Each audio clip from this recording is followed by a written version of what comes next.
फलस्तीन के दो रियासती हल के लिए अक़वाम आलम की बैठक। सऊदी अरब और फ्रांस की सरबराही में अक़वाम मुत्तहिदा की अहम कॉन्फ्रेंस।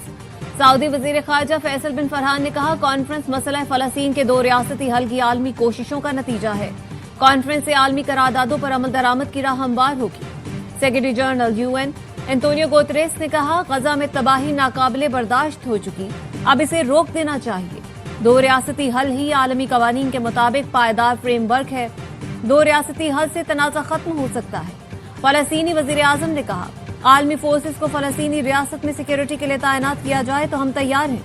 सीज फायर का निफाज पूरे फलस्तीन में होना चाहिए। हमारे लोगों को तहफ़्फ़ुज़ दें।